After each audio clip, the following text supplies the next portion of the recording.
లేదు. కేంద్ర మంత్రి శ్రీనివాస్ వర్మ స్పష్టీకరణ. విశాఖ ఉక్కు కర్మాగారంలో 32 విభాగాలను ప్రైవేట్కి అప్పగించేందుకు ఎక్స్ప్రెషన్ ఆఫ్ ఇంట్రెస్ట్ పిలిచారన్న వాదనలో ఉక్కు శాఖ సహాయ మంత్రి భూపతిరాజు శ్రీనివాస్ వర్మ తోసిపుచ్చారు. శుక్రవారం రాజ్యసభలో వైకాపా ఎంపీ గొల్లబాబురావు RINLలోని 32 విభాగాల్లోని ప్రైవేటు వారికి ఆహ్వానిస్తూ కేంద్రం ఏమైనా EOI ఆహ్వానించిందని అడిగిన ప్రశ్నకు కేంద్ర మంత్రి లేదని సమాధానం ఇచ్చారు. స్టీల్ ప్లాంట్ పూర్తి స్థాయి ఉత్పత్తి సామర్థ్యంతో నడవడానికి రోజుకు 9 ర్యాక్ల బొగ్గు కావాల్సి ఉండగా ప్రస్తుతం 6 ర్యాక్లే ఉన్నాయన్న ప్రశ్నకు కాదని సమాధానం ఇచ్చారు.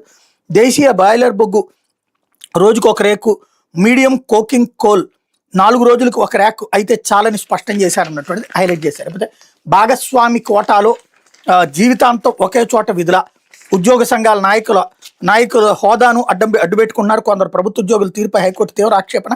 దాంపత్య భాగస్వామి భార్య లేదా భర్త స్పౌజ్ పనిచేస్తున్న కారణంతో అక్కడే పోస్టింగులు తీసుకుంటూ కొందరు ప్రభుత్వ ఉద్యోగులు జీవితాంతం ఒకే చోట విధులు నిర్వర్తిస్తున్నారని హైకోర్టు ఆక్షేపించింది.